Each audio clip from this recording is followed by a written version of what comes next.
Good morning, everyone. Welcome to the last Peer Recovery Support Services Community Practice of 2019. We'll be following up shortly with what 2020 has in store. Thank you for being here today and joining us in this newer location. Let us know if you've been in the old location. Let us know how you feel about this spot. My name is Melissa Schrommel. I am the coordinator for this community of practice, and I work for the Community Health Institute and under the Center for Excellence, which is funded by the Bureau of Drug and Alcohol Services to coordinate a variety of community of practices across the continuum. And I'm joined here today by Rekha Sridhara from the Community Health Institute and Adelaide Murray in the back.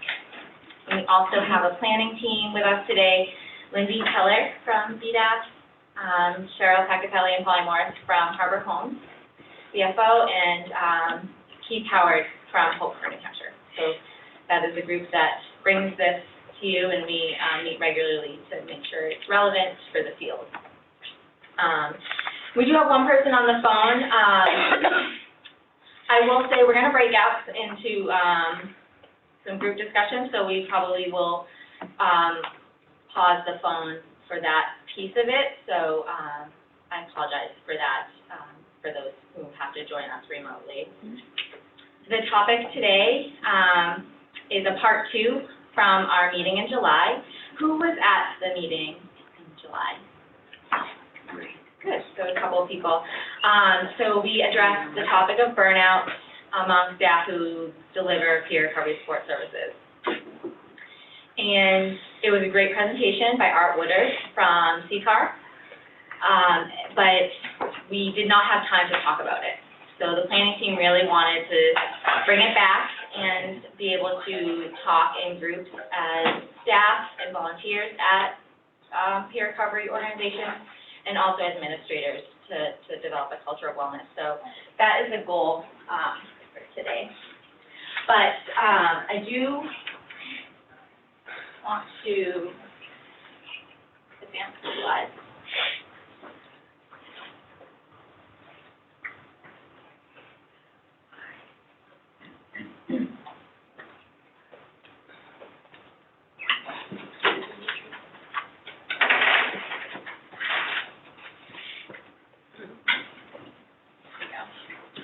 I'll just go over our agenda.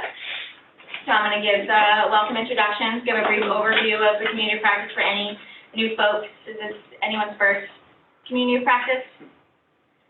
Welcome. I'll give you a little overview of what it's all about. And then we have Liz Seaman here today to bring us through a breathing exercise to give us some tools for our toolbox around wellness.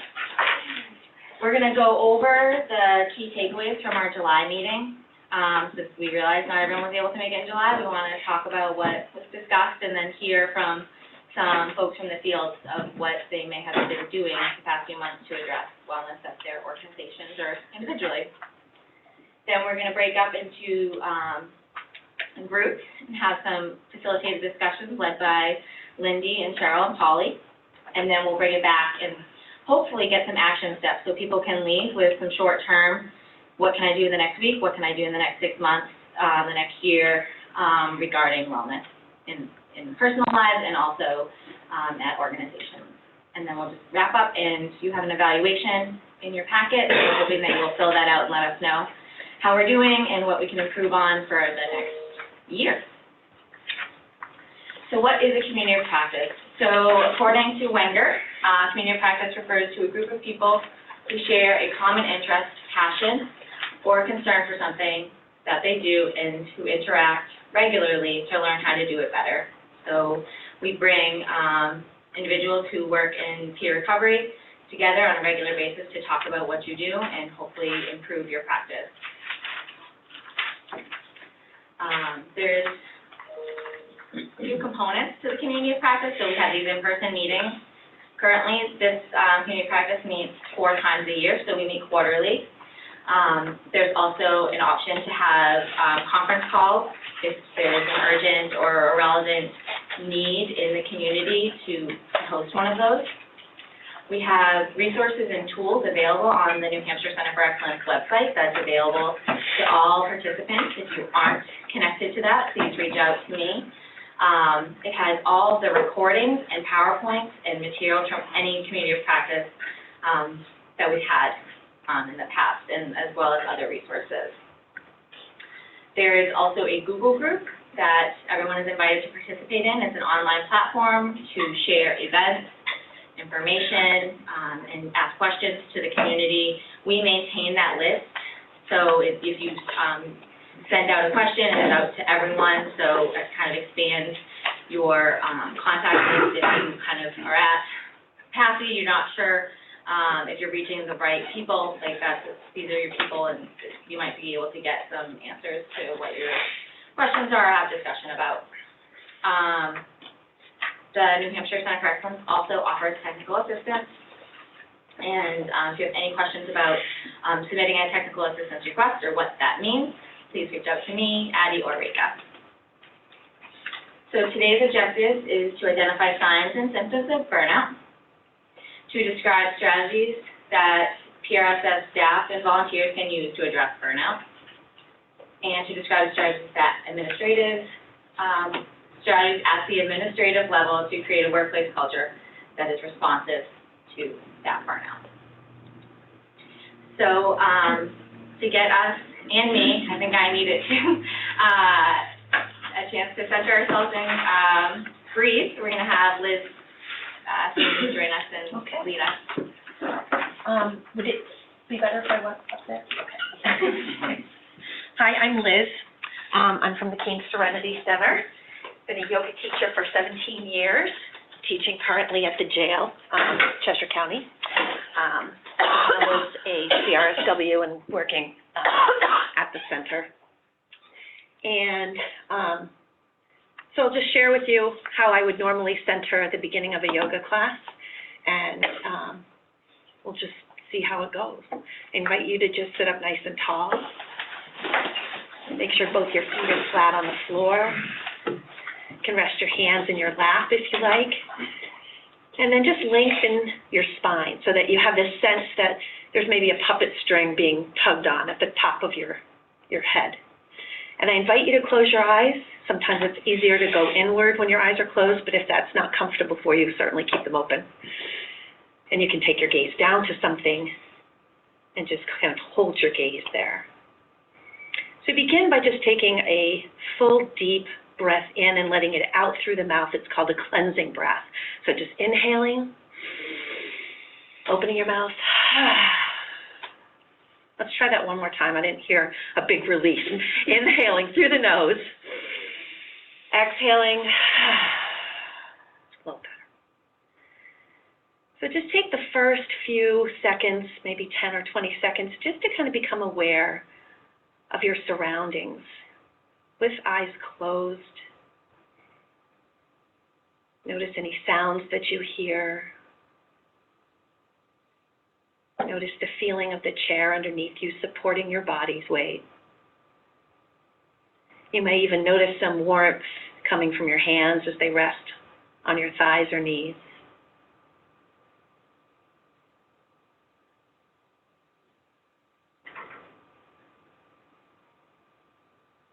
And then just begin to check in. Right? We'll do a progressive relaxation exercise.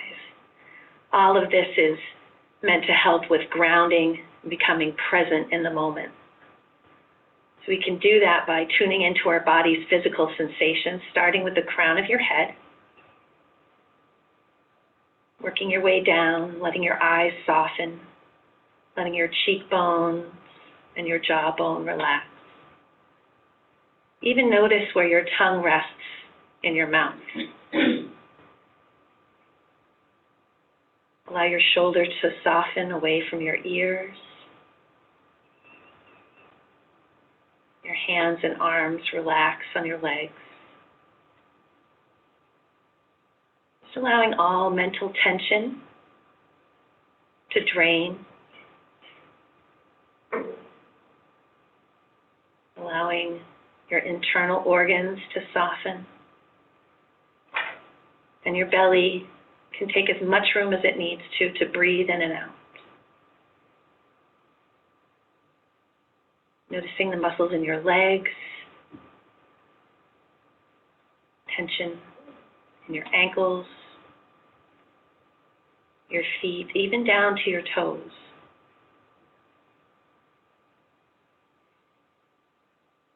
And then become aware of your breath, just as it is in this moment, without making any effort to change it. And notice, too, by just bringing your attention to the breath, how it does change, by simply bringing your focus onto it.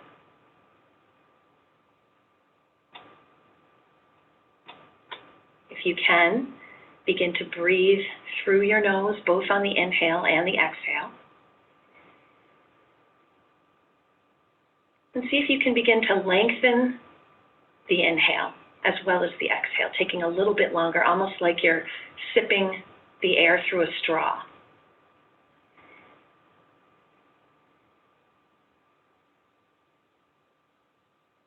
And then adding in the breathing and the diaphragm. So we start with the belly. As we inhale through the nose, we allow the belly to get large, to fill like almost a balloon. And as we exhale, kind of feel the belly pulling in gently toward the spine. And on your next breath, allow that belly to fill, but take it a little higher into your rib cage. Let the ribs expand outward. And then as you exhale, the ribs slowly knit back together and the belly empties. On this next breath, we'll take it from the belly up into the rib cage, but now let it creep right up into your lungs, all the way up to maybe your collarbones.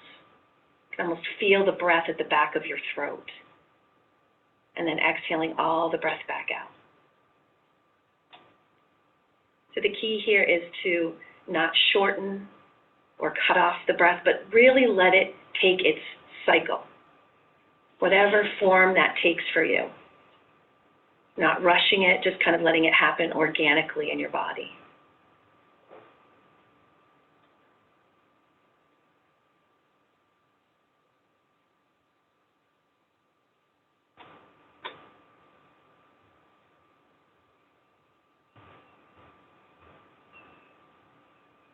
And then finally, we'll just take your palms together, resting your thumbs gently on your heart center. And just take a minute in your mind to create an intention for your day. There's no wrong answers here. It's just anything that comes to your mind, something you're working on personally. And just deliver that intention out from your mind into the universe. Letting go of any outcomes or expectations.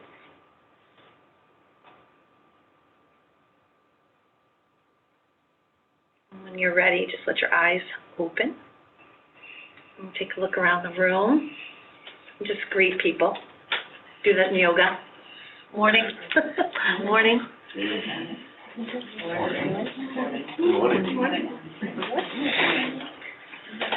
Thank you so much. And you're welcome. Well, I feel better. Thank you so much.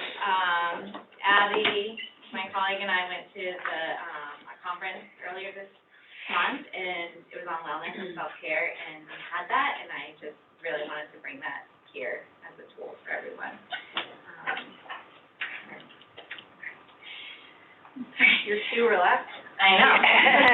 Fantastic. Wait a second, it will come back. So we also set an intention, but where are we at for time, actually?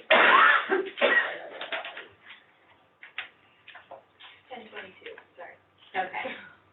So we set an intention, and I think we wanted to think about your intention for this session, whether it be to get through the next 2 hours, to learn something new. We're going to be breaking up into groups. We might be meeting new people and hearing new ideas, taking that in and learning from individuals. that may think like us or not like us. Is your intention to try not to think about everything you have to do back at work, to just be present, or to spend some time focusing on yourself and your self-care? So I'm giving everyone the permission to give yourself permission to breathe, to learn something new, to be open to new ideas, and to value the time you're spending here today. Because that time you have, that you're spending here today to work on wellness and self-care is self-care in itself. And having a lifestyle of wellness requires investment every single day. When I talk to Michelle, she'll come up in a little bit about ways to invest in yourself every single day, whether it be a half hour, whether it be a small piece of your day, but really making that intention to invest in your well-being. And then, just to quote, the well-being of each is intimately bound to the well-being of all. So, I thought that was relevant. So, as I said, we went to this presentation at the NADAC conference, and Dr. Tara Matthews had said something that really spoke to Adelaide and myself, and I think everyone in this room. So I'm going to read it from here, so I apologize. So, we are not perfect or impervious to the stress of daily lives and the vicarious trauma of working in the field of addiction. Everyone needs help, including us. In fact, being in a profession of helping other people, you're more vulnerable to needing to support yourself. And as Art mentioned, we particularly like this, if you took care of someone else the way that you took care of yourself, would you be guilty of neglect?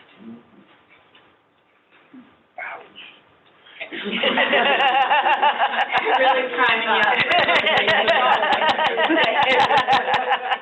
Sorry. So this is a slide that Art had, connecting all the components that make up the people that we are, including intrinsic factors and extrinsic factors, and keeping that in mind that all of these things make us, we're bringing all these pieces with us to our work, to our home, and anyone that we are working with regularly. And Art did a little spin on it, just to highlight that our well-being includes being happy, healthy, and successful, and that our quality of life is a general well-being of people in societies. And that when we think about some of those more intrinsic factors, those person factors, we want to consider how well is our body functioning, how well are we able to think, learn, understand, and remember things. I have trouble with that. How well is your spirit, the very core of you? How well is your brain and nervous system functioning? Are you in a constant fight or flight? How well do you manage emotions and your thinking?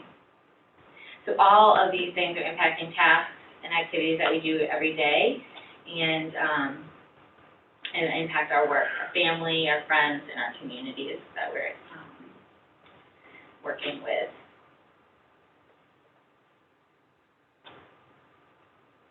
You'll have this in your packet. It's another one of Art's slides. In the conversation and the presentation in July, Art differentiated between fear-based way of thinking and a love-based way of thinking. A fear-based would be I am captain of the world, and more holistic way of thinking would be we need each other. So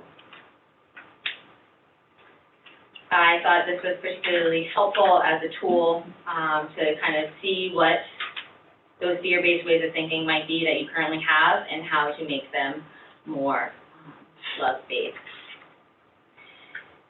And, in doing that, in promoting the love-based way of thinking, would contribute to relationship building, and helping to build collaborative and cooperative organizations, families, partnerships, and promote wellness among all of those. I'm going to have Michelle and Karen join us and share what their takeaways were from July, or what they've done personally or at their organization to promote wellness and reduce burnout at their organizations. So briefly, and then if we do have time, we'll hear from other people who maybe attended and want to share as well. So Michelle, how do you go first?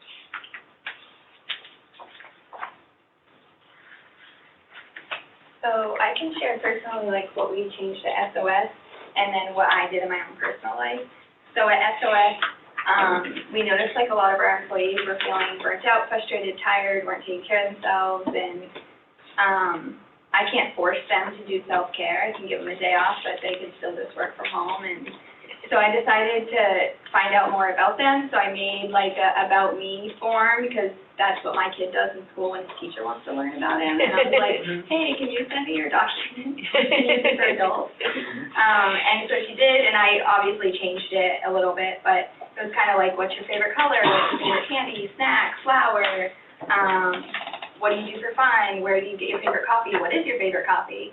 And then I convinced my boss, John, to give me like $40 a month, which I haven't even had to use, but we took it out of a funding that we got, I think, from the hospital. But and so when I noticed someone was going through a hard time, I would just bring them in a coffee, which was like, if it was Aroma Joe's or Dunkin's, it was like $2 or $3, Starbucks $5. But I would just like bring them a coffee and be like, hey, I know you're going through a hard time, have a coffee. If you need to take a couple minutes, that's totally fine. And just like trying to meet them where they were at, or if they came in and covered a shift because someone called out for me, I would get them a gift card or something and say, hey, thank you so much for everything that you do here. We really appreciate you. And that's been really positive. It was awkward at first because it wasn't a thing, so they were like, this is weird. I came in with flowers one day and she's like, this is odd, but I really like it. So that was an improvement to SOS, I think, overall. So when someone new starts, I'm like, here, you're in kindergarten, you have to like sign that all about me form now. But it's been good. And sometimes like $1 candy or something. It's not usually a lot. And then I try to remember if they're in recovery, I try to remember their recovery date. So then I look at the list on my spreadsheet, see what they like, and then I'm like, hey, you made it a year, you made it 2 years, I'm so proud of you. And then their birthday, and then like their anniversary date at SOS. Just try to make it like harder for them to leave, maybe. And so they feel valued and appreciated, that we're not just there like barking at them to do stuff, but we see that it's hard work, and it's tiring, and it's exhausting. And then for me personally, I have kids of my own, and I work full-time, and I'm in school, so, like, self-care wasn't a thing. But neither was, like, patience. Like, I was short with, like, my kids, and I'm like, this is not how I want to.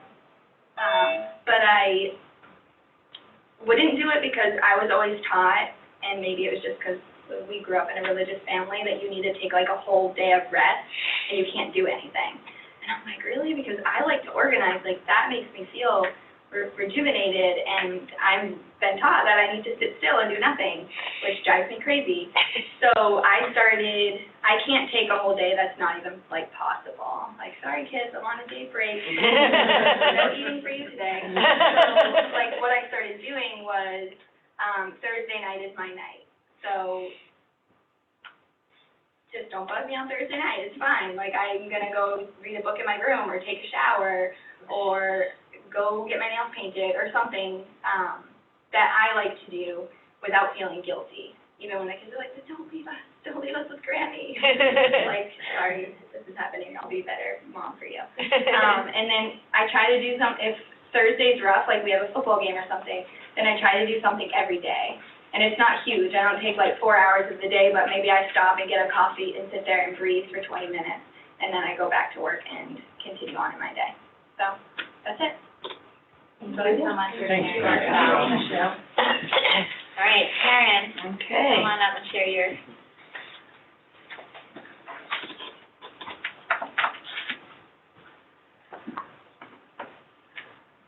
really bad at time, so I have a timer.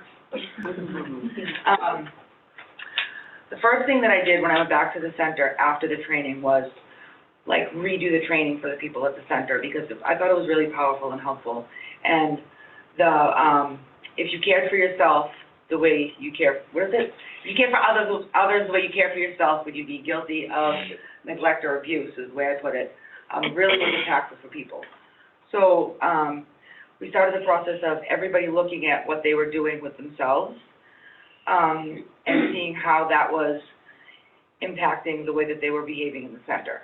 A couple of people needed some time off, so we had that happen.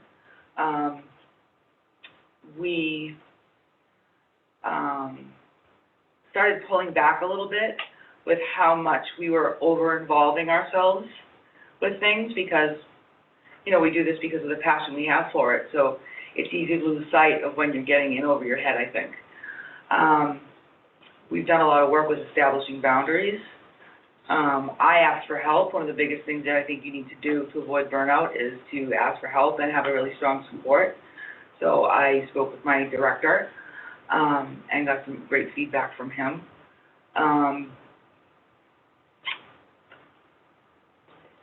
I definitely started having activities in my life that were outside of the center, because the center was pretty much all I was looking at.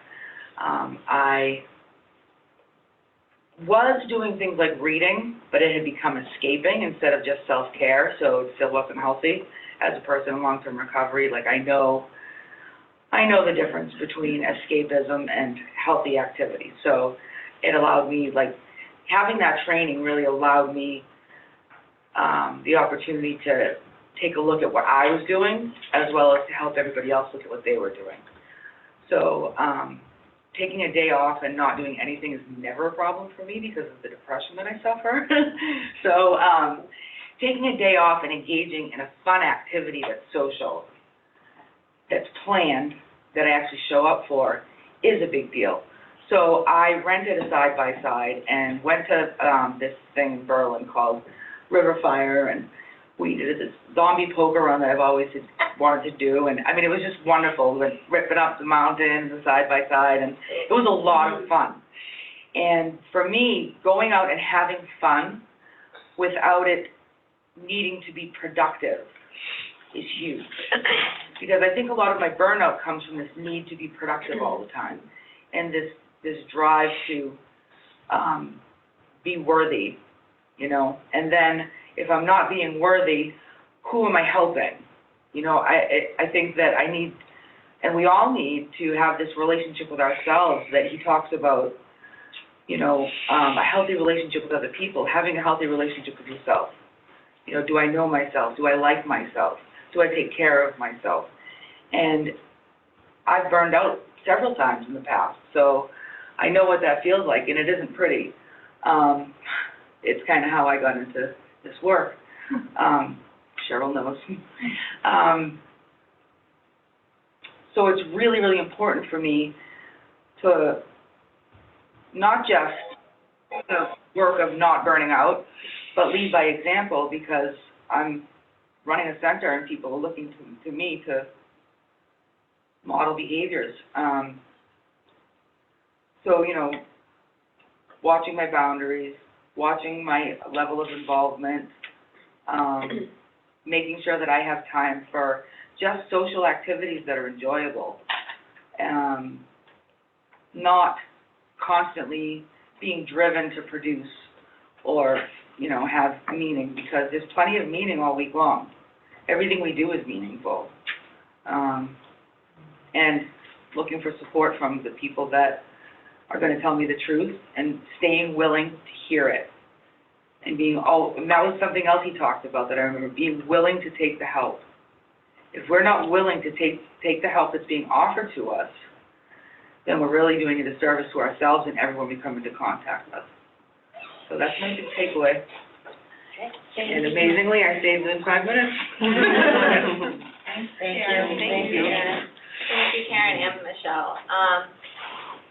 Before we break up into groups, does anyone else have anything they'd like to say about what their takeaways were from the meeting in July, for 4 weeks.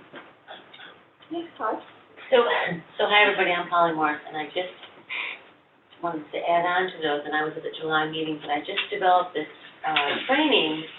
It's a 4-hour training, and it's kind of a mini version of the Recovery Coach Academy, but the major takeaway from it is self-care, that relationships are the bottom line for anybody, and that the bottom line of relationships is self-care. So if you're taking care of yourself in different ways, like the things that you already do in a day. So self-care, people always go, I don't have enough time, I don't have enough money, I feel guilty.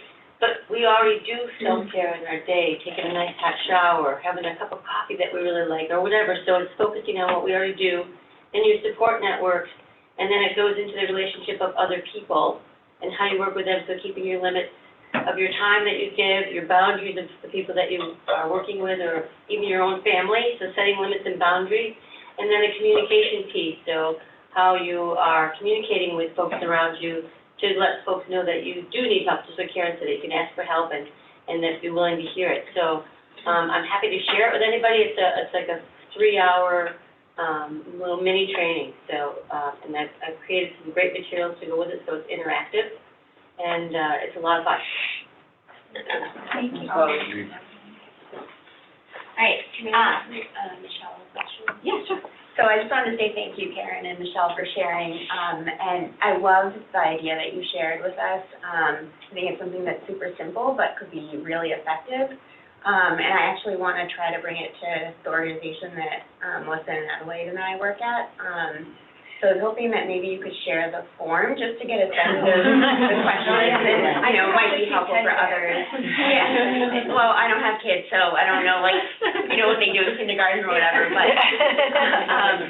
just wanted to get a sense of what's on there, and I know that, you know, we can tweak it to, you know, the needs of our staff and whatnot, but figured it might be helpful for others to hear. Absolutely. It's an awesome idea, and super simple. Sure. Yeah. Thank you. Yeah, cool. I'm excited to fill it out. Yeah. And then I can get a copy for Melissa or somebody. I look forward to that. You know how they take their coffee. Yeah. Oh, I have one more question, actually. Have you shared it with other staff, the information, just in the event that they wanted to do something nice for their colleagues? I haven't, but I probably would. Pay forward, right? Yeah. Yeah, just thinking Like, like. hey, I want to do something nice with their favorite candy or whatever. Mhm. Yeah. But yeah, I just keep it on like a spreadsheet, so I can just pull it up on Google Docs on my phone when I'm at the store.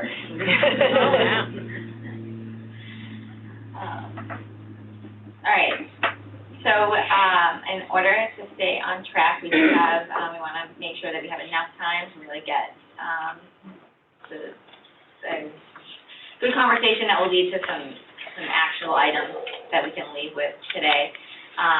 So, we're gonna break up into groups. So, I'm wondering the best way to do this. We're gonna be breaking up into staff and volunteers. They're gonna be in the room right there, room 2. And anyone who would be considered manager or an administrator at their organization would be staying in this room. And kind of the difference in conversation would be, at the individual, personal level, and then also, and here would be kind of like organizational wellness and culture. So that's kind of the different takes on the conversation. And then we'll have a couple discussions in the different groups, and then we're gonna bring it back, and Lindy's gonna lead us through, kind of facilitation of what's next and how can we work from this. So Cheryl and Polly are gonna be in room 2, and if you are a staff or volunteer, consider yourself in that role at your organization. Please join Polly and Cheryl in room 2. Hands. Yeah, sure. Going where? Yeah, before we break up, does anyone, can we just see, who considers themselves to be, manager or administrative? 10?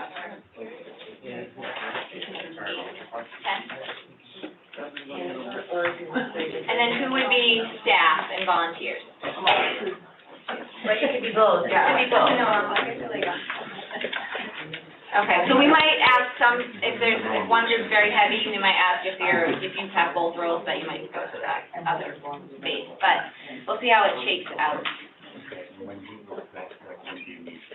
That's what I want to do. I'm just, there were only like 3 or 4 people that are going through the other room. Yeah, but some of them said that they could be more. Right, that's what I'm looking at, how many, there's like, I'm flexible, it doesn't matter. well, I think 3 people. Right. Lindy, there's one person on the phone, it's a different person than it was before now. I'm hearing fantastic things about you over there. Amazing, it's just the other side of the lake, So, but. I asked her if she wanted us to keep the phone open. We're trying. I'm waiting. Okay. Is that okay with you? Cheryl, how many you got over there, administrator? So we looked on the sign, Okay. from what he put on his registration. Oh, I see. You're isolating the troublemakers, okay. Okay. Surrendering attention. So this is the group of administrators or leadership people. And I know people get attached to their seats, but this feels kind of spread out. I'd like to move, but it seems like I'm in the perfect spot. I mean, I'll move. Because we also, there's a person on the phone, and that way they can hear and participate as well. And I think somebody's recording. Two groups, or should that one large? You know what? We can find the workers. This is a one group thing, don't you? Yeah.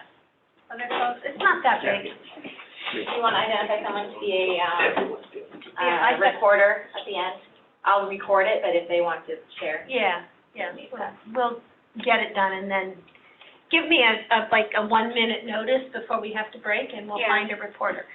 I can give you a 5-minute and then a 1-minute, because you have 10 minutes total, Okay. starting now. 10 minutes total, and. So no more process, all And product. the first question is, what kinds of things, do you think cause burnout? And this is both for yourself and for the organization, so we might want to have 2 different lists. Melissa, is that doable? Yeah. Can we do them at the same time, or would it be easier for you to record if we just do all the yourself and then the organization? I don't want to restrict people if one is. Okay, if you wherever your brain's going, just identify this is self or this is organization, if that makes sense. So, what do you see in your own personal involvement at your job and/or for your organization that leads to burnout? For me, I see that a lot of people organizationally take on a lot of the stuff from other people, personal stuff they take other people's inventory, they hold on to it, they make it personal, they just can't let go of it. Okay. Yeah, I would say that, everybody signs up for everything. They all want to be team players, and so whenever I ask for a volunteer, it's like everybody says yes, which is great, but not everybody has time to do everything that we do, and so it's like recognizing that you don't always have to sit, today you can take a break, let somebody else sign up, because they're all so eager to be a team player that I never get any, no, I'm good. Okay, others? You just can't keep pouring out without stopping once in a while to refill. Okay, so that's more on the personal level. I think it's both, but I'd say personal.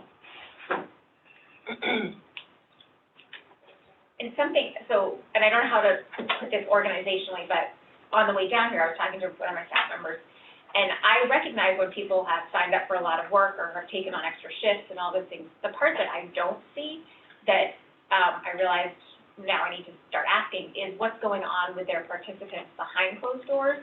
So, like he just said to me, you've got a group of 4 guys that just got released from jail, and they were all doing great, and then one relapsed, one overdosed, one back in jail, and so that's burnout for him, because he had 4 guys that were doing great, and now 4 guys that are struggling. But time-wise, it still took him 1 hour at the jail. So in my mind, he worked for an hour. In his mind, he just had a crash. And so I don't see that, right? Because I see everything in like kind of time increments, how much effort they're putting in versus what's actually happening in that hour. It'd be like this or Right. So I'm gonna start putting them in the car and driving them around, because they all open up. Sometimes kids come down here, I brought two down, and I was driving, and they were just, oh, here we go. And I need to record all of these conversations. My mom used to do that to me, right? I'm in the car, and they start talking. We're gonna take staff road trips. One of the strategies, really. Yeah. We'll say that for the next batch. Off the leash, leaf peeping. Other things that you think cause burnout for your staff or in your organization?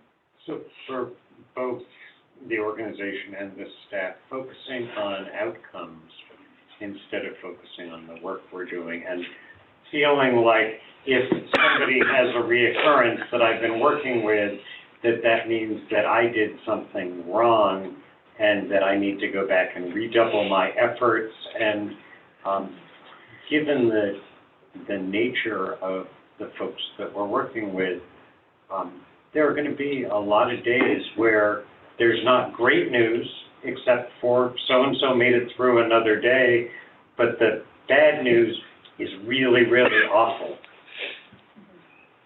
And I think probably goes for when they're so quick to take on when somebody has a reoccurrence or, has a setback that somehow they didn't do enough for their participant. But when that same participant reaches their 1-year mark, it's all about how great the participant did. They don't take any ownership of that. So why are we only owning when something goes wrong instead of when something goes right?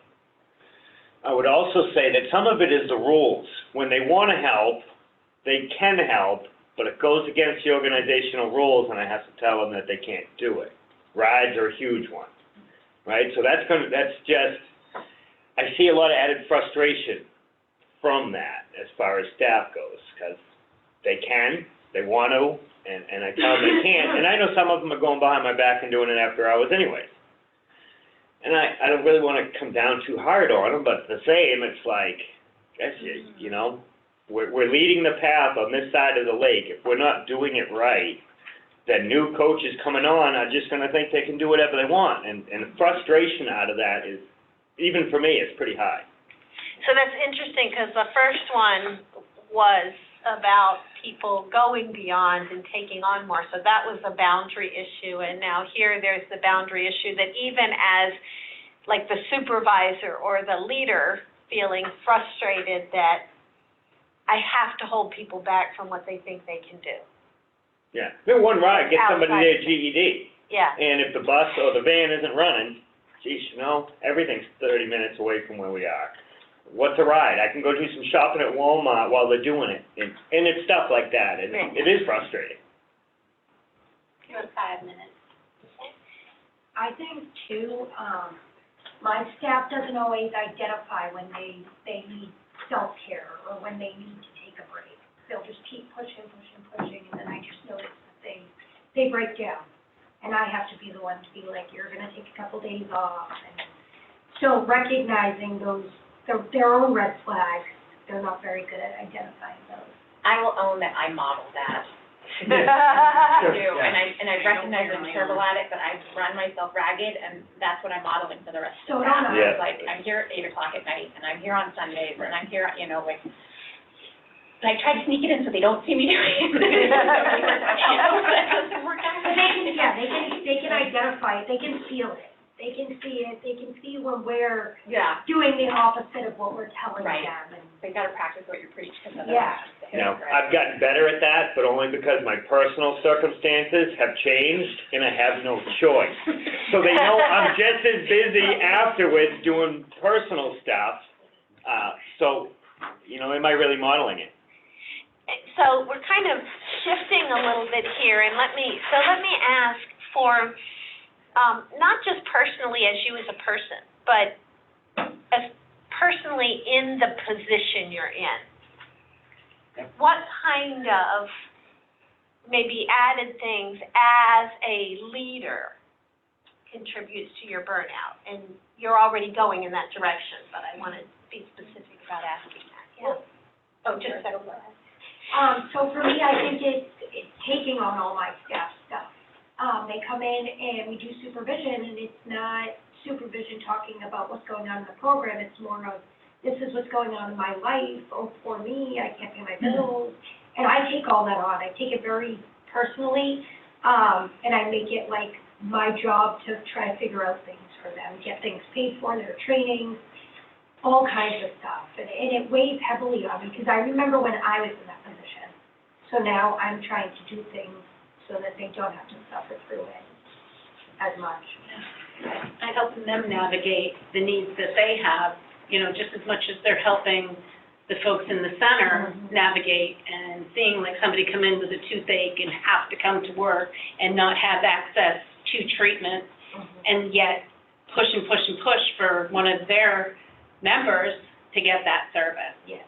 You know, so it's hard to see somebody suffering and struggling and sitting through work and then saying, well, I can't go home, I can't pay my bills if I'm not here, and having to put that in place and saying, you need to go home and take care of yourself because you're not being productive here and you're only damaging yourself. But then again, turn around and remind myself that I need to do it for myself as well when I'm not feeling well. And I'm gonna say the weight of being responsible for everybody's job. Like, if there's no center, they don't have positions, and so I've gotta get those grants written, I've gotta make sure we're still in order next, you know, like, there's 9 people who have livelihoods because the center is open. So, yeah. Linda, hammer it on to have people start billing now that we're CRSWs can bill, and it's like, how come there's no more billing coming in? And I'm like, I don't know. I think to your point about it being organizationally burnout, it's probably, what I'm hearing is coaching the coaches. Yeah. That's exactly. So attacks leadership, and then attitude becomes a reflection of leadership, so really maintaining that leadership sort of momentum, And that's I think is the problem that I get out of this conversation that I'm hearing. balancing between supervising and coaching. Yeah. Counseling. But how do you turn that off? That's the next discussion. Yeah. Right now, we're just identifying the issues. What about some of those folks who haven't opened their mouths? There's like So, sorry, balance between coaching and supervising. Thank you. Almost like reconciling between operational expectations and the frontline work that's going on. Folks who haven't said anything? Well, I could speak to maybe culture, and so I'm technically a Harbor Homes employee, and what very little I know about Harbor Homes actually is that they have this policy where they roll out the red carpet for all their clients. And I don't think that type of policy in an organizational culture promotes healthy boundaries. And I can see how, like, that could be replicated in any kind of direct service, so like even down to the RCOs, like, I know Cheryl always tells me that I can call her like anytime, like 1 in the morning, she's going to pick up the call, and I'm like, I would never do that to you because I know you'll answer, but I also know that that's not a healthy boundary. So just kind of like that organizational culture that kind of promotes the lack of boundaries when you're in direct service. And maybe to piggyback on that too, like a lack of uniformity in that throughout, because our organization really is 2 organizations. It's where we work, plus it's the FO. So it's a lot of interaction. So a lack of uniformity can sometimes be very inefficient for what we're trying to do, so. And I think sometimes it weighs on leaders when we try to set the boundaries so that they do have room for self-care, right? When you go home, you don't give out your personal, and then, but it comes back on you if this isn't fair, I want to help. So then it's like hard because you're trying to help them by, am I making sense? Yeah. Oh, yeah. It's like, you become the bad guy, but you feel like it's okay, I'm the bad guy in this moment, because in the end, you're gonna thank me when you aren't giving people rides, answering your cell phone at 1 a.m., you know, taking people home, feeding them from your own fridge. You just don't see it today. And I think for those of us who are leaders who are also in recovery, it's really hard to maintain those boundaries, because if I'm at work and I need to treat somebody in a certain way, and then I'm sitting in a church basement on Saturday night and talking with them, and my recovery is much more important to me than my job is.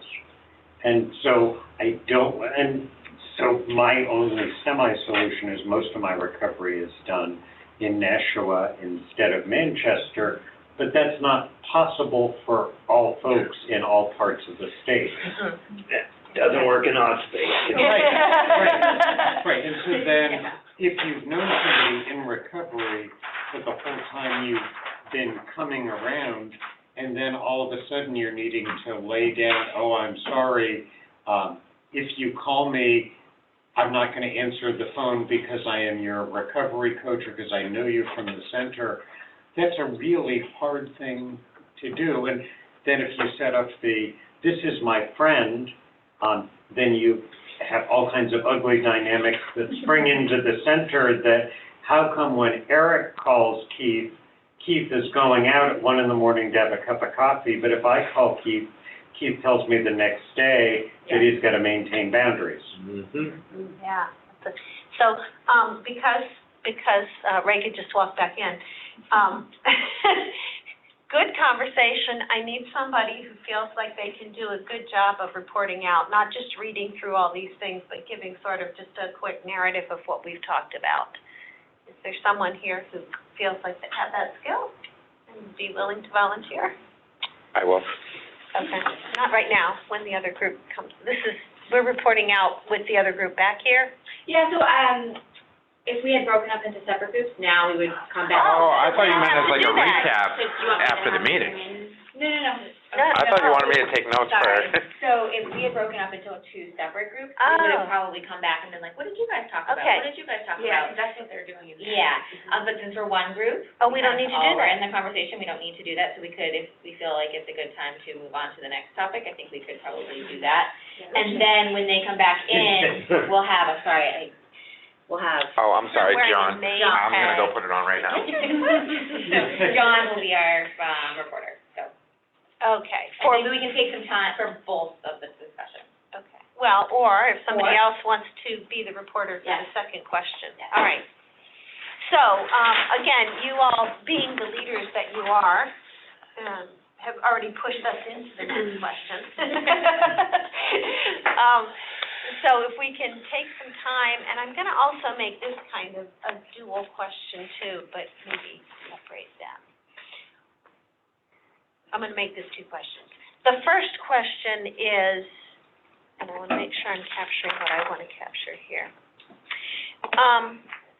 And you've already said some of this stuff, but how you handle situations where you recognize that a person is at risk of burnout, okay? And, how much time do we have total for this? 25 minutes. Okay, so let's take about 10 minutes on that, and then I'm gonna come back with a second question that's more whole culture. So not just, maybe I should reframe this, either how do you handle it, and I'm asking in a positive direction, or how do you think that you could handle it? Somebody's reaching burnout. If you're recognizing that someone's being that if you're reaching a challenging point for them. Yesterday, we had one of our coworkers who was, and I had her come in and talk through things that were stressing her out. Is there solutions to those? How can we adjust your schedule so you're not so overwhelmed and take time for yourself? And so that's usually how I handle it. I'd like to throw in, is there someone in specifically that is causing some of the issues? Because some of our recoveries are pretty demanding. And it can be just a shift of one person that takes enough pressure off of somebody. Okay. I think motivational interviewing with your staff is really good, to identify if they've changed some of those behaviors that are causing them to. And again, I change their schedules, I try to work with them, change things up, switch shifts with people. But when we were in the last conversation, I also wanted to bring up, there's, with the non-stabilization of peers across the state, there's so many different ways that peers are utilized. So in my setting, they don't go to AA meetings, they don't give rides, they are literally there just to support the clients in IOP. So I think there's a difference in how they get to burnout. My staff is really on the front lines where they're the first ones taking the phone calls when the clients call in for help, trying to convince them to come in and get help.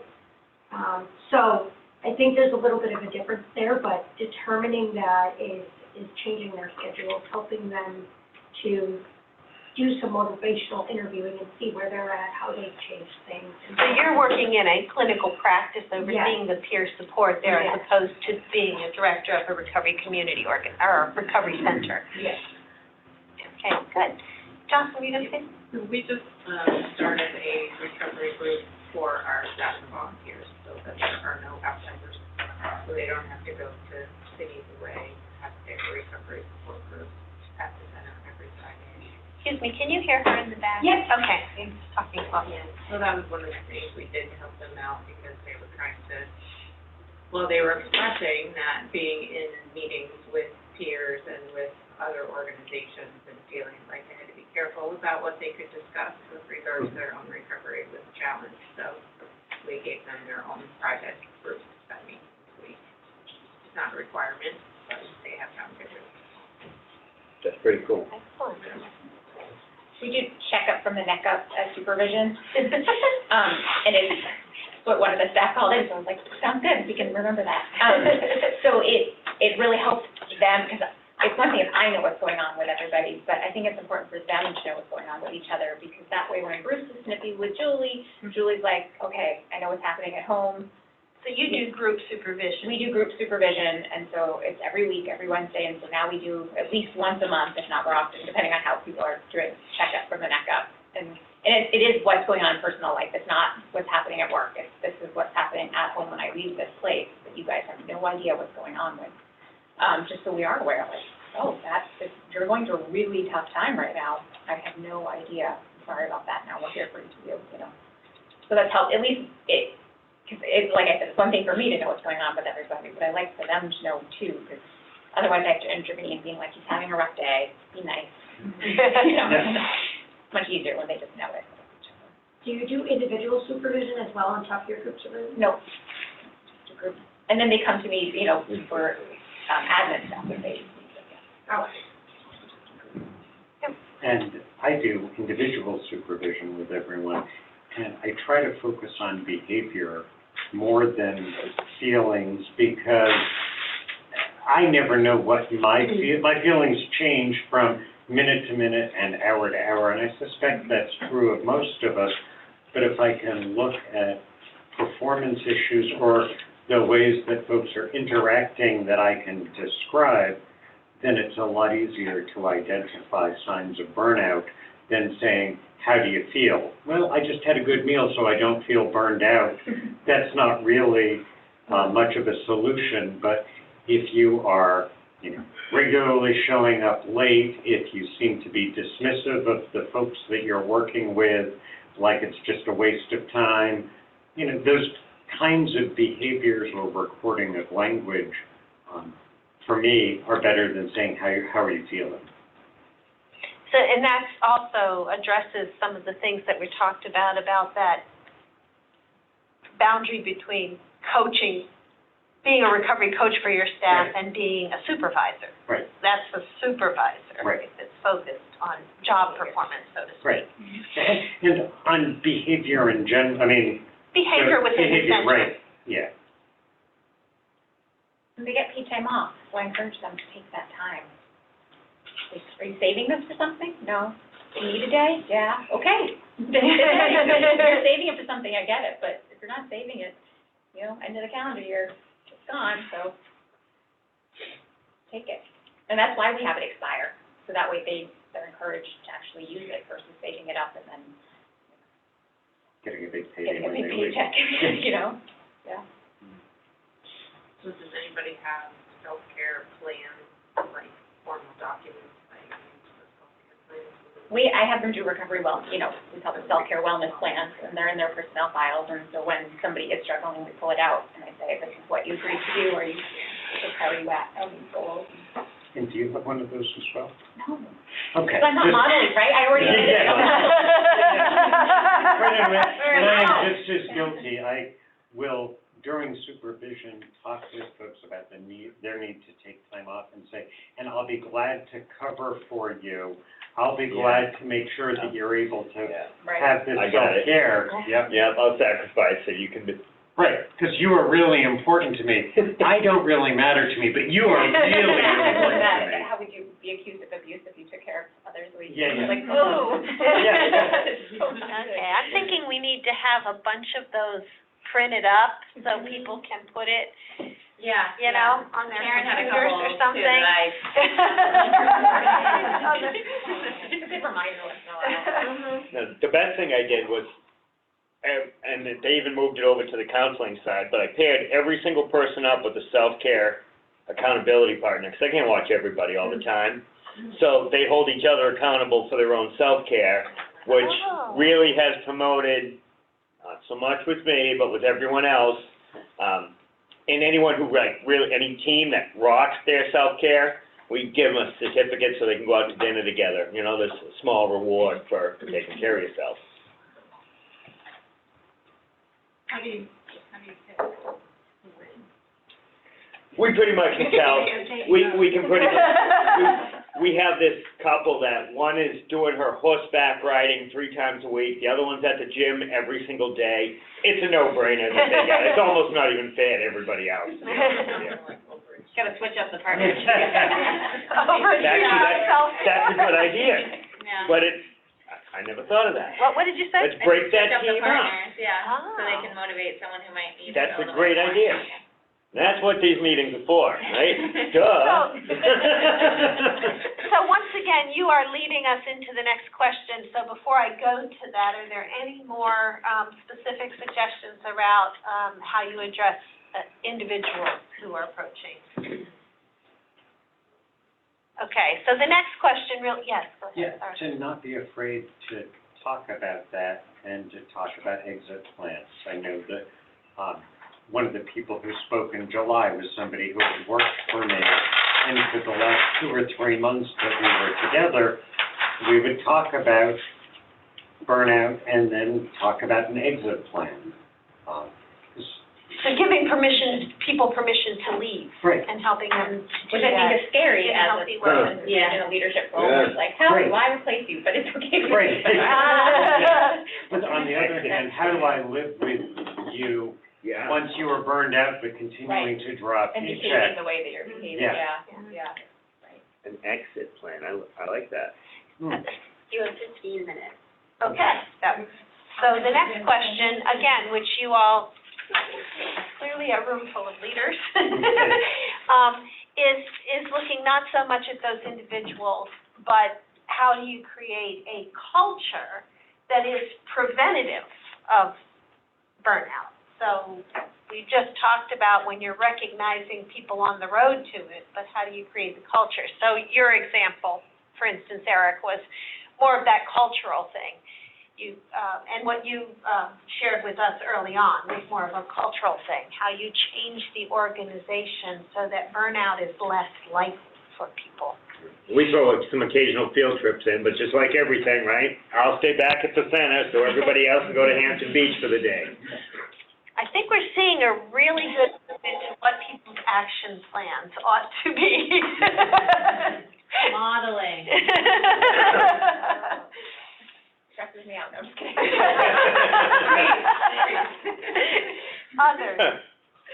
Other ideas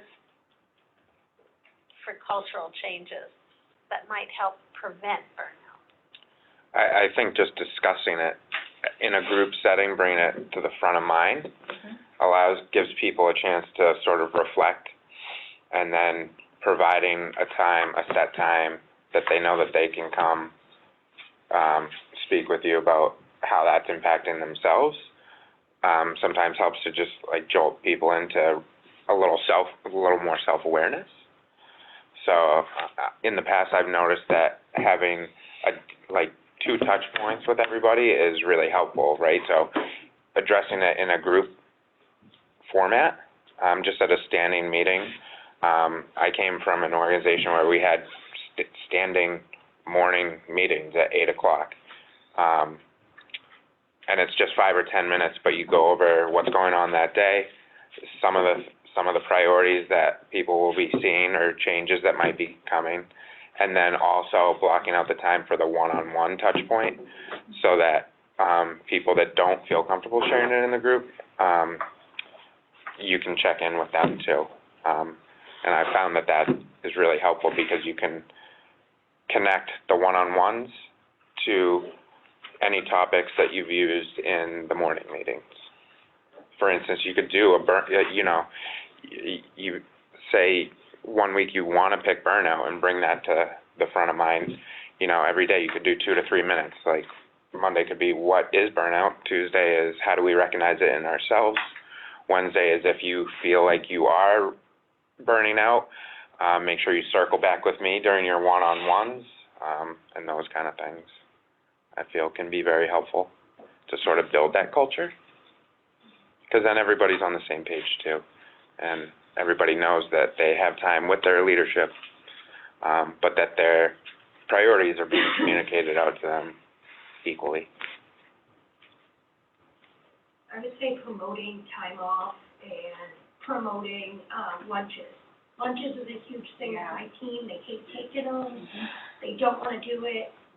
I will go in and put it in their calendar. This is when you're taking a lunch. And just being that point of contact and letting them know that you are open to conversations if they're feeling that, and just really honing in on when you think they need self-care and promoting it. It's a big one. Okay. Maybe just doing a mindfulness activity during group supervision or any group meeting. So do we think that it's a given that everybody will eventually burn out? The question is, do we think it's a given that everyone will eventually burn out? Well, it is an ICD-10 code now. Depends on what. It's a medical diagnosis. It could be so many things. It could be so many things for so many different people. And I think ultimately, at one time or another, everybody's gonna hit a wall, Yeah, I think maybe it's ultimately everybody will experience symptoms of burnout. It doesn't mean everyone's going to burn out. Exactly. Okay. That's my hopeful. Okay.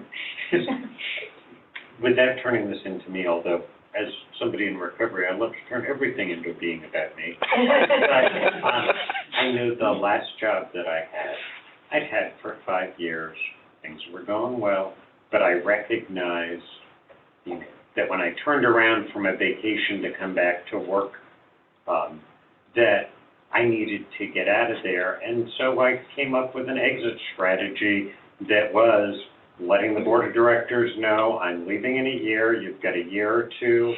Find my replacement. I will be glad to be part of that job search or not part of that job search. And that's what I expect I will do at Hope as well, is recognize this is not the way that I want to live my life, and give adequate time for the board of directors to look for somebody. So I would not call that burnout. Well, I think it's a recognition of, it is a self-care thing. It's a self-awareness, a recognition that this isn't meeting my personal needs anymore, and it's time to do something else. I would say that if you stay longer, if you didn't do that, then you will reach a point of burnout when you just don't want to go to work anymore. Like you dreading know? I going mean, to work. I think there's a difference between saying, because if you can say, I'll give you a year, then you're not burnt out. Okay. Also, Yeah, I think I'm hitting the wall. Waking up every day dreading going into work, and you're just miserable. Forcing yourself to go or Yeah. not. And you stop answering the phones or doing your work, then that's burnout. But if say you're working 16 hours a day, right, which is common, Yeah. and you're all there in your work and doing what you need to do, and you're there for your clients or whoever you're working with, but you're neglecting everything else in your life, like, I would consider that burnout. In that you're not, yes, you might be present in your work, but everything else is just falling apart. Or maybe not, but it's just your full attention is not there either, like, so I think, like, not everything is flowing as well as you would like it to. Again, and you said it's now an ICD-9 code. I'm sure there are symptoms that need to be met if you want to really officially diagnose burnout. And it does have to include a certain amount of personal misery, Yes. you know. So I would say what you're saying is, like, that's not, in my opinion, that's not good recovery. It's unbalanced, but it's not necessarily burnout. If we're talking about burnout being related to your job, you know, I guess you can burn out on a relationship or something too, but, But if you're burnt out at work or towards work, your outside life isn't gonna be seen as great either. you would think, Just be but mundane. it really depends, so. Yeah. Other cultural things, looking not so much at the burnout, but at the self-care, so how do you create a culture that encourages self-care for everybody on staff, which would include the leadership? Would have to model it. Oh, damn. When I can, I take a lunch break and I go and walk my dog, and I tell people, I'm going to walk my dog. Not like, I mean, just because I want them to know, like, I'm out, this is Maybe, me time. maybe when I do something like that, I can specify, I'm going to have some self-care time. Yeah. Instead of actually, hey, self-care, well, yeah, it's all about me too, right? I'm going. Yes, 20 again, talking about it. minutes, I'm taking 20 minutes. Yeah. So I actually think that keeping a good, accurate calendar and task list and, personal goals is important for self-care. And I kind of make everybody do that and send me their calendars and task lists for the next 2 weeks at the end of every week. And we look at goals and we look at how the time that you're spending on things balances against your actual goals that you set for yourself. If you're spending too much time on something that isn't a personal high priority for you, that's a sign that you need to address. So I kind of go over those regularly. And it's easy to recognize when somebody's task list or calendar is not getting kept up with, that there's something off. So it's a reminder to refocus on that. So we just keep circling back to that on a regular basis. And self-care sounds like horseback riding and hiking in the woods and chocolate and all that stuff, but actually if you have a really strong system of keeping track of where you're at, that is a really good form of self-care, in my opinion, and so we try to model stuff like that. I think too, from a leadership perspective, it's probably important to understand if each center is, experiencing a lot of staff that need self-care. Is that due to the events that are happening in the center, or is that just a coincidence because a lot of the staff are having personal issues? If it's the first, then sort of identifying certain events or things that lead to that could be addressed organizationally. You know, kind of separating those two out would be helpful from an organizational standpoint to see if maybe there's certain cultural aspects that need to be addressed. And also saying no is the best form of self-care. Honestly, like just saying no to things. Like you said, everybody says, say yes to everything, you need an answer for everything, but it's just, no. Not easy. So, I like, Daisy, the way that you talk about going out to walk your dog instead of saying I'm practicing self-care now, because then I think people are going to recognize, oh, Daisy's life has things other than work in it. Because I do think the phrase self-care has become almost a joke. Yeah, like, Maybe. I'm going to the bathroom because I need to practice self-care. Well, yeah, I guess that's literally true. But, you know, I think it is better to say, I'm playing tennis, I'm leaving work this afternoon at 3:30 because I'm playing tennis, rather than I'm taking self-care time, which doesn't say anything. Because everybody's self-care looks different. Right. Right. I would not find going shopping to be self-care. That's something that I do just. Retail therapy. Right. That's funny. Not a thing. I think you do like shopping, Keith. Others. I mean, I think we've got a pretty good list of things. Do we wanna identify some areas where we wanna focus on for the group, the large group? Yes, you're about to say something. No, well, I was just gonna add one counter to everything that we've said. We've been talking about folks who work way too much and way too hard and say yes to everything.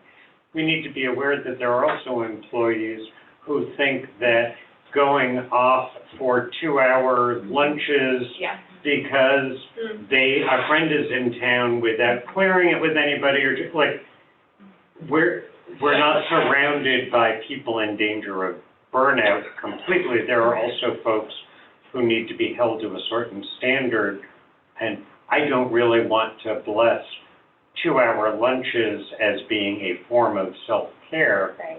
you know. Yeah, 'cause I think it's spot on. There are definitely people who leave to take their self-care time, lunch or whatever, and don't ever check in to see like, oh, I'm leaving one person alone in the center. They're like, Right. it's my lunch, I'm out. And so it's, Right. and you want to promote self-care, but at the same time, it's like, well, we all need self-care. And the only way we can all take that time is if we recognize when now's not the time. Right. Right, like I can't leave someone alone unattended at the center, so I don't get to go or take lunch right now. And self-care can't become a trump card for leaving other people hanging. Right, yeah. Right. Well, and then it causes burnout for the other staff. Right. Now one of their coworkers is just off and doing whatever they want to do while they're sitting there doing. It's probably a good topic for a morning meeting. Yeah. Yeah. Yeah. I think it's a good point, right, that we do have people who take self-care to the extreme of, well, this is about me, Right. taking care of me, and so how it affects you, not Right. a problem. Right, I do need to take care of myself, because, if I treated anybody else the way that I treat myself, I want to make sure that I'm not guilty of any kind of malpractice. So I think that kind of circles back around to what we talked about in the very beginning thing about boundaries, but it's on the other side, Mhm. So balance sounds like a theme here. Yeah. Right? That, do we have somebody who, wants to report out on this section? And it looks like, Melissa's really helping us here by pulling out the major points, circling or underlining them for us. What a good student you must have been, Melissa. I was a good student. So I'm gonna get the other group in here. Yeah, so, does somebody else want to report out on this side of things, or Yeah, it's part of John's self-care. if we want to, if John has offered, I just, I'm trying to balance things. I just made a mental note to follow up with you in our one-on-one about that. Okay, then, John, are you okay Yeah, with doing fine. both? And I can certainly do that. you can get the general themes, Yep. not word for word. Okay, there's Stacy getting on the phone right now. Well, so I was emailing, Michelle and Karen about coming, and I just had a crazy day, my son was, so I was doing it late at night, and Polly's like, what's that? Just ironic that you're emailing about self-care at 11 p.m. Yeah, it wasn't lost on me. I have done that to people too. Being adequately prepared. This is my self-care. Yeah, I need to get it done. Yes, it is. Being adequately prepared for your I can too. Where is your closest sober living conflict? Who is close to silver living? Anybody, don't you have one? No, there's only the Endeavor House, female. What sort of sober connection, so here's what I'm talking about. I have a construction company, and I'm looking for people in the company. Yeah, over there would be good. Okay. And I know that you have people, we talked about My self-care. somewhere in the common, or couldn't remember what you said, and I remember what thing we were at, that we were talking about. We have centers here, Okay. but that's, construction of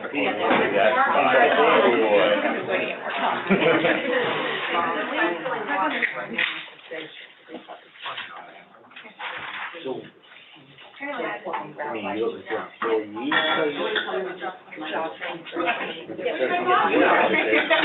All I got to do is notify the administrator. Council or in that center. My only concern is we got a lot of people who are claiming to be, but they're not. Oh, you mean people coming in saying that they are and they're not, okay. And then there's something. Yeah, so it'd be report out and then action steps. Yeah. Still working. Yeah. Right. Well, though I hear individual, you want people to will give anybody a job. If they're looking for. Individual and And start on the right. our sensory And they don't have to have a license, we're not worried about background checks, people up, so they have to be on their age to get them. If I was to train them, I would don't have their licenses. Melissa, never mind that. Wait till they touch them up. Just put it on the. Agenda's still accurate, right? Yeah. So, I wanted to work with, like Mount Recovery, but it's so far out of the way. Because we're going. Okay, welcome back. Conway. Most of you that came from across the hall. And we have guys that live in Conway. Yeah. First, let me just ask, and even though I facilitated the one that was in this room, I'll close my eyes. Was it helpful to take time to think through these kinds of ideas? Yes. And I will ask for a raise of hands. How many of you heard something from someone else that you thought was a good idea for you? Okay. Want to make sure that when we do these communities of practice, that the way we're doing them is meeting the needs for all of you. So, good. All right, I'm tasked here with trying to pull all this together. So I think what I'd like to do is start with the folks that were in the other room, the staff and volunteers. And do you have a spokesperson who can just sort of summarize let's do the issues across the board first, and then the solution part, which was the second question. So Nick, can you share with us what you have? Do it. I'm just gonna stand up so y'all can hear me and see me. I'm Nick. I'm in Littleton at the North Country Serenity Center.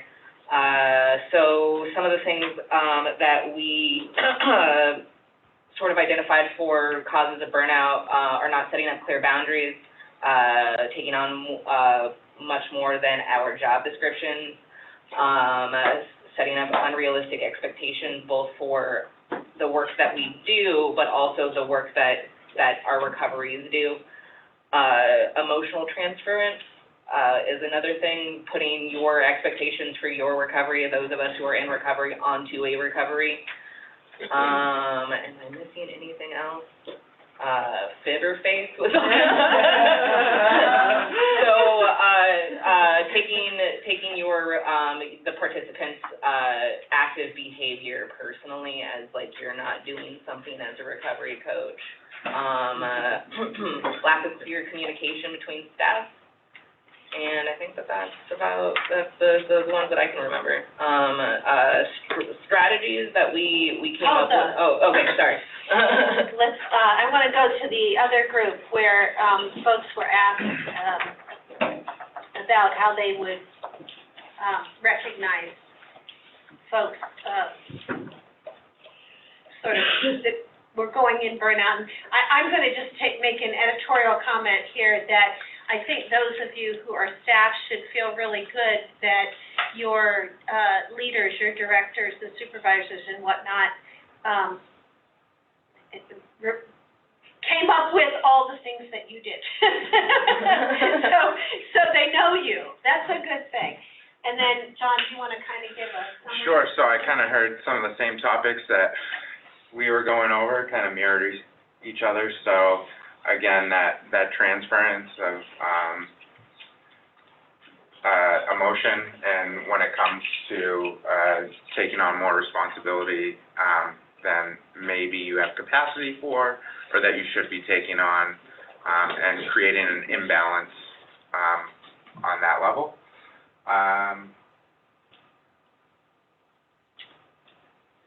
Yeah, so focusing on outcomes again, not work that needs to be done, being overly invested in certain things that you have no control over. And modeling too, as leadership, being that person who sets the example for the whole either culture or organization, and leading in that capacity. Again, setting boundaries, I think, is another one that the other group came up with too. Knowing where those healthy boundaries lie, and making sure that they're uniform for everyone, to not create any sort of unnecessary tension or dynamic. And I think we touched on that sometimes leaders that are in recovery have a hard time maintaining those boundaries. So just being aware of that. Again, relationships with certain clients, and then different ways peers are utilized across line staff, clinical staff. I think they were just talking about a lot of this stuff varies because we have folks here representing recovery community organizations, Right. but also people that are leading peer recovery staff within a clinical setting, and so there are some differences because of the setting. And, I mean, feel free to jump in, Lindy. I don't know if I missed anything here. Yeah, the only one that I thought was really important that came out was somebody pointed out in terms of contributing to burnout is that when people are coaching other folks or helping other folks, they oftentimes feel a sense of responsibility when something goes wrong with that person. But if that person is doing really well, they give all the credit to the person. Right? That there's an imbalance there. Again, it all kind of falls under boundaries, but that, I thought that was a very insightful comment that was made. So let me just, before that, let me ask, is there anything from the group that was in here that you want to add from what John said? Okay, Carla, you have a comment? I'm wondering what rolling up the red carpet for clients looks like for whoever said that. So that came up in the discussion more around organizational culture and sort of balancing your operational expectations versus your organization's process for certain things. So when those two don't necessarily align, it can sometimes lead to burnout where you have that sort of friction between your own personal beliefs and the way that you're required to operationally function. So that again, we're talking about different settings here. So that one came out of an agency that's actually under another larger agency. Yeah, rolling out the red carpet was just a process that we used as an example of something where maybe our The own parent company had certain expectations that where you have didn't to really reconcile fit for those. peer recovery support services. Okay. Thank you. Others? Any questions about anything you've heard from either team? Okay, so I think people seem to be pretty well acquainted with what burnout is or looks like, either from their own experience or from the people in their organization having experienced it. And certainly being able to recognize some symptoms, that probably everybody's experienced some symptoms, and the idea being that we don't want to go from a symptom to a burnout. And so to that end, I think the second part of this discussion was looking at solutions. So again, I think we'll start with the staff side of things. Nick, are you reporting on this? Yeah. Okay, so. I'm just gonna go over there so I can see it. Yeah, that side of things about what kinds of strategies folks either are using or could use in order to help, avoid burnout. So, someone said, strong supervision and working together, so basically like having, clear leadership that you can go to and address your concerns. Refocusing your work schedule. I work full-time. That used to be Monday through Friday, 9 to 5, and it was always and the occasional Saturday. I talked to my boss about, just refocusing my schedule, going to 4 10-hour days and really kind of taking that Friday for myself. I got that from my sister. It gave me a panic attack when she suggested it. Because I think that we are all kind of workaholics. We're about the work, and someone telling us to take a breather is panic city for me, at least. But doing that really helps. Recognizing that good enough, what is good enough, and don't let perfection being your enemy. So we tend to say, think that it needs to be perfect. It doesn't need to be perfect. It is good enough. Social media blackout, or putting a timer on your social media use. So I do the blackout 1 hour a day. I am not on Facebook. You cannot call me on Facebook. Don't talk to me about Facebook. Karen puts a timer. And then she's not on Facebook anymore. No work calls or texts outside of work. So if you are not working your full hours and someone is texting you, just letting that go. When you clock in, you'll get to that work text, unless it's an emergency. Everything's an emergency. Yeah. Letting go of outcomes and focus on intervention. People will do what they will. So just like, letting people be in charge of their own recovery, not taking that on.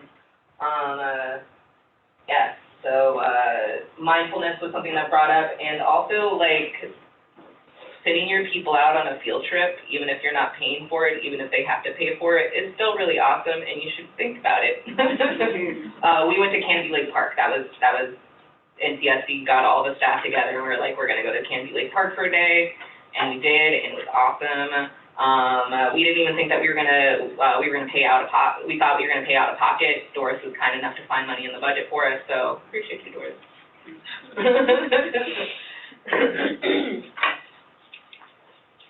Okay.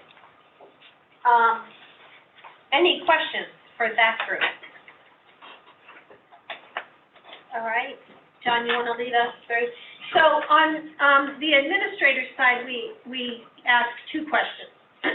The one was how you can address and help people if you see that they are moving toward burnout.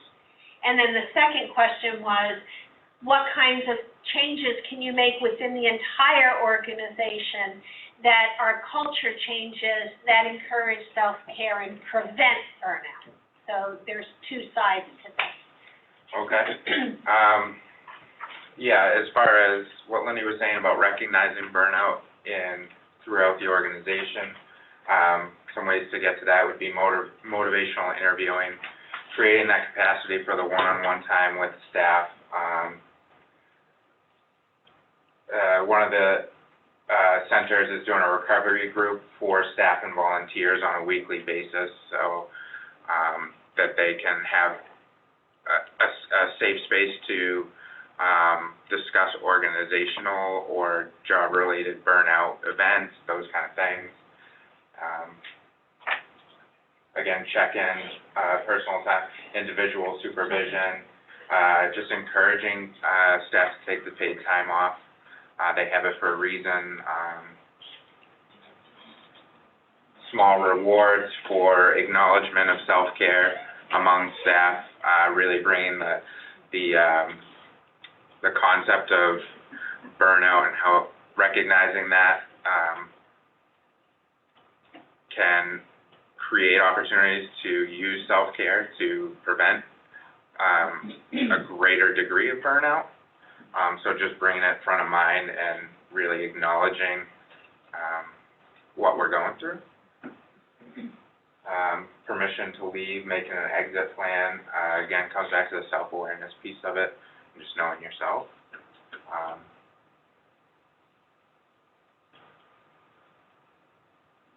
Did I hit On that everything? side, the one I heard was, instead of it all being, responsible on the administrator, there's an organization that actually pairs people to help monitor each other's self-care.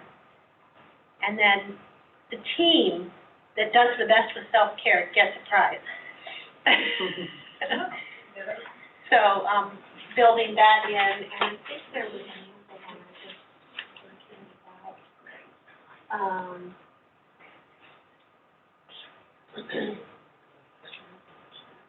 Having people do self-care wellness plans, and then periodically during the supervision, checking in on that. And I think we said watching those who take advantage of the self-care and allow their coworkers to step up and do everything and take everything on. So there was a big conversation about both boundaries and balance. I think the key to that too is, setting that expectation organizationally so that everybody, clearly understands what the expectation of leadership is when it comes to self-care. But really, communicating the willingness to acknowledge it and make the time for somebody if they feel that they are recognizing it themselves, but really setting that expectation so that it's uniform throughout the organization. Really lets that staff sort of create a team environment where they know they're all held to the same standards. And then on the cultural side of things. So cultural side, again, discussing it. Hey, we got the field trip. Yep.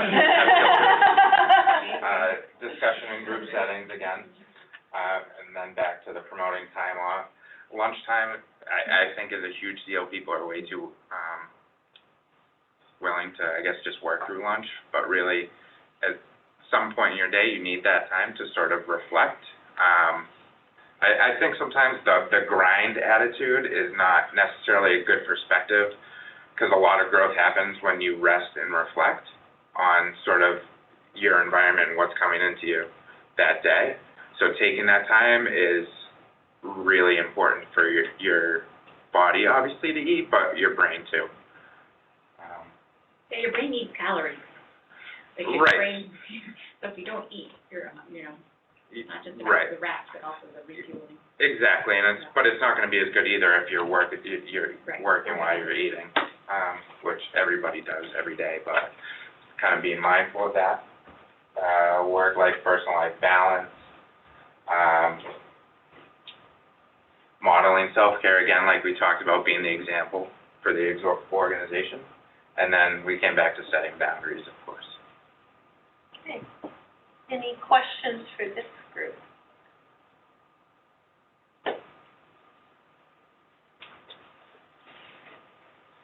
So, building off of the wisdom of the entire group, which you heard a summary of here and which you heard more in detail in your individual groups, we kind of want to move folks to do some action plans.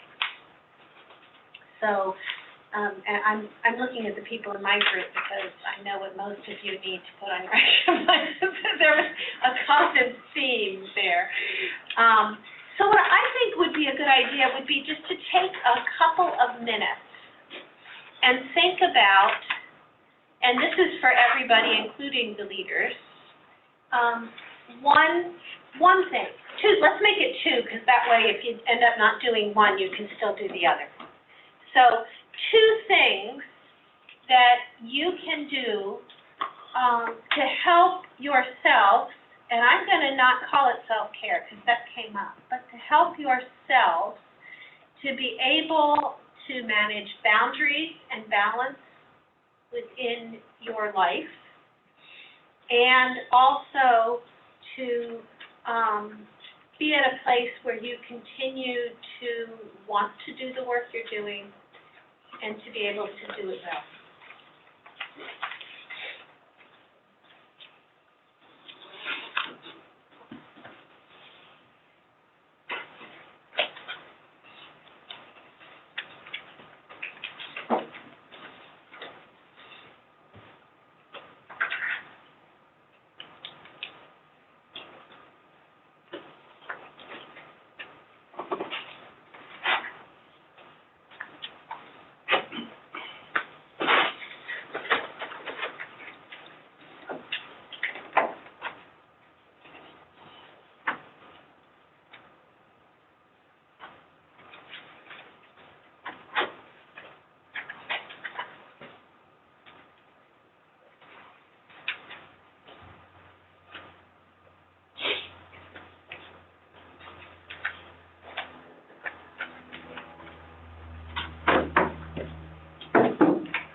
On a scale of 1 to 5, with 1 being not at all and 5 being really challenging, how hard was it to do that? This part was easy, now coming Okay, through with it. Wait. How many ones? It was really easy to come up with it. How many 2s? 3s? 4s? 5s? So now, those of you that are on that more challenging end of things know that you need to focus on this. And the 4s and 5s, I don't think there were any 4s, so there were a couple of 5s. So now what I'd like you to do is I'd like you to take another minute. And list what barriers will keep you from being able to accomplish what you just wrote.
Like everybody came up with some. So your job on the ride home, if you're driving alone, you'll have to think this through yourself. If you're driving with other people, you may be able to have the conversation, is to think about what you need to do to overcome those barriers. Fair enough? All right, so we're going to go to the organizational piece. And this time I'm going to ask you just to come up with one thing, whether you are in the administrative side or whether you are on the direct line, and some of you are in both, one thing that you, not that your agency, the administrators are thinking about the whole, they can change the agency, but if you're a staff person, having heard the kinds of things that were discussed here today, still, there's one thing that you can do to help improve your organization's culture to support healthier living of the staff?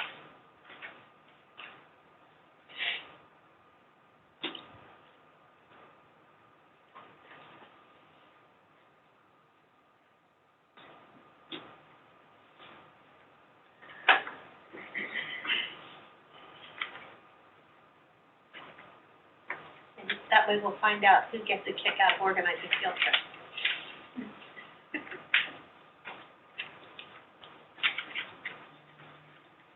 So one thing you can do to contribute to the culture of the organization, becoming more respectful of the health of its employees or volunteers.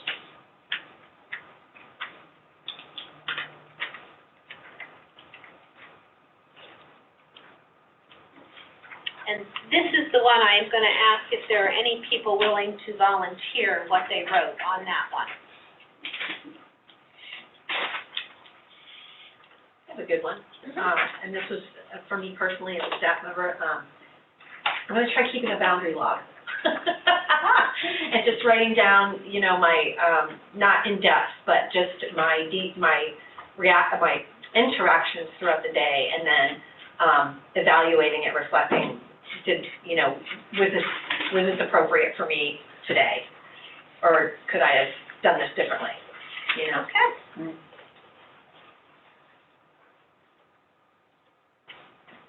Yes. My big one was communication. I think, and across the board in my field, it's hard because it's so many people going in so many different ways at a million miles an hour, just like everybody else. So communicating clearly is really a big one of what's going on, and then that positive feedback and the small gifts of, like, you know, of all the wonderful things they are doing every day, because that's huge, you know, so it's a big one. Okay, others?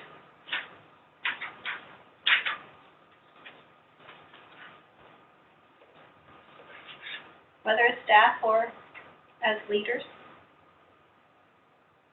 I guess for me is I'm just gonna have to flat out be more honest with myself.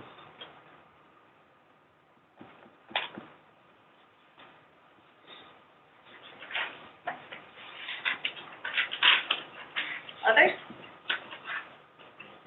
I guess I'm taking sort of the last part of our conversation at the leader level about, people who sort of play this Trump self-care card, right? Like, this is all about me, and so making this a conversation about our roles as individuals as well as team members. So that self-care is more, I mean, the word self kind of automatically changes the perspective of it, so that we can help take care of each other.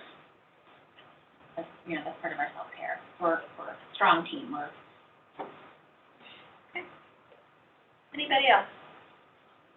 Okay, here's what I'm thinking right now, that, like, sometimes the task list is really long and the actual deadlines are real in there, and you have to push yourself through to get stuff done, and you're not gonna feel guilty or like I'm doing something wrong if I have to work a little bit harder than I feel like I can, and I get a little bit tired, and then I take a break and rejuvenate afterwards. Like, oftentimes my self-talk is, I must not be doing my self-care right because I have more to do than I feel like I can handle this week.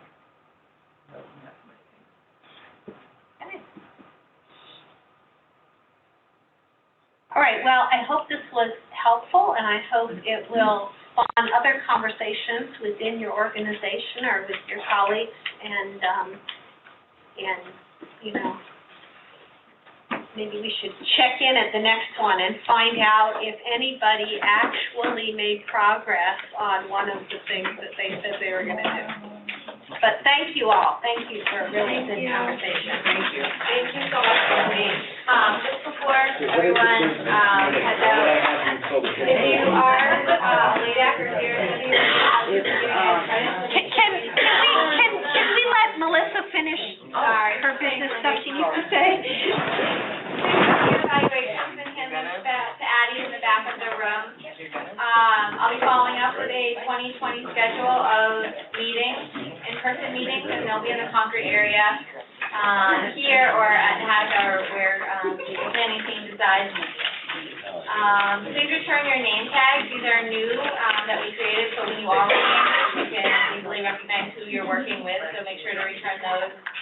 And use the Google group or get signed up with that and, ask questions of your peers. Thank you all. Thank you. All right, great.